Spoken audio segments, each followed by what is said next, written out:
सास बहू की नई पटकथा। वो हमारी कॉलोनी की नायिका थी।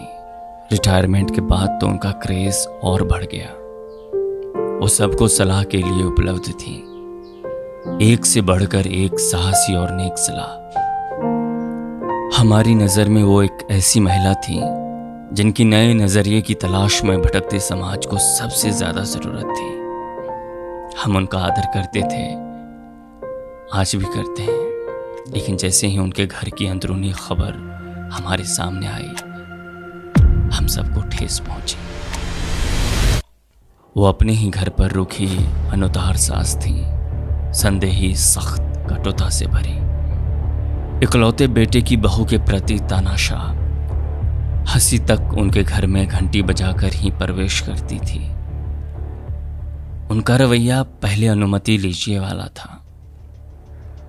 धीरे धीरे वो बेटे बहू के बीच आ गई। बेटे ने मां को चुना, बहू के हिस्से देश निकाला आया। वो सक्षम, शिक्षित थी, इसलिए उसने नई राह पकड़ ली। ये लेख सास विरोध बहू के समर्थन में नहीं है। मुझे पुत्र, पति और संयुक्त परिवार का अनुभव है, इसलिए मुझे लगा कि इस पर भी बात होनी चाहिए।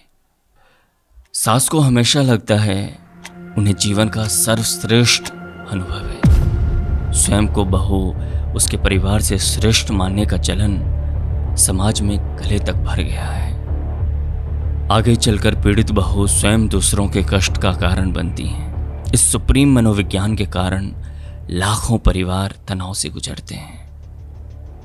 ये तनाव आत्महत्या की नदी में छलांग लगाने का बड़ा कारण बनता जा रहा है। हर कोई अतीत अनुभव के दंभ में जी रहा है।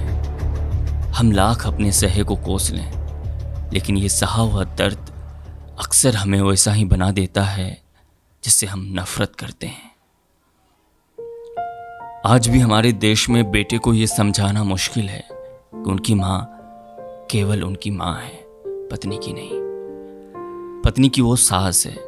देश में सास का मतलब अभी भी बॉस जैसा है। बॉस उदार, विनम्र, स्नेही भी हो सकता है, लेकिन ऐसा हमेशा होगा, इस बात की गारंटी तो नहीं दी जा सकती। रिश्तों में टकराव का सबसे बड़ा कारण यही है। जो किस्सा आपने सुना, उसका सच भी यही है। पुत्र को माँ हमेशा वैसी ही लगी जैसी हमारी कॉलोनी के हर परिवार को लगती थी, जबकि पत्नी के लिए वो सास यानी बॉस थी। वो बाहरी दुनिया के लिए उदार हो सकती हैं, लेकिन घर के लिए नहीं। घर पर छवि का नहीं, शासन का प्रश्न होता है। अब दुनिया बदल रही है। बेटियों के लिए समाज बेहतर हो रहा है, उदार हो रहा है। जब बेटियां शिक्षित, आत्मनिर्भर होंगी, मुखर होंगी, तो बहू भी तो वैसी ही मिलेंगी, शिक्षित, आत्मनिर्भर और मुखर। अब ये तो संभव नहीं कि बेटियां खूब मुखर हो जाएं, लेकिन बहू संकोची, अंतर्मुखी रहे। भला क्यों रहे?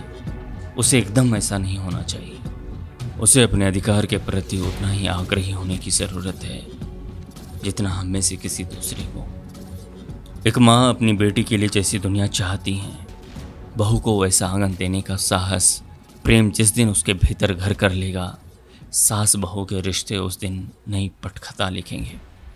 सास को बहू को उसके हिस्से का आसमां देने में ज़रा भी संकोच नहीं करना चाहिए। दूसरी ओर बहू केवल इतना समझ ले कि सास दुश्मन नहीं, पति की माँ है, तो बहुत सारा तनाव समाप्त हो सकता है। अंततः इस संघर्ष का सबसे खतरनाक प्रभाव उसके पति पर ही पड़ता है। इतनी छोटी सी बात बहुत सारे तनाव, दुख को दूर कर सकती है। धन्यवाद।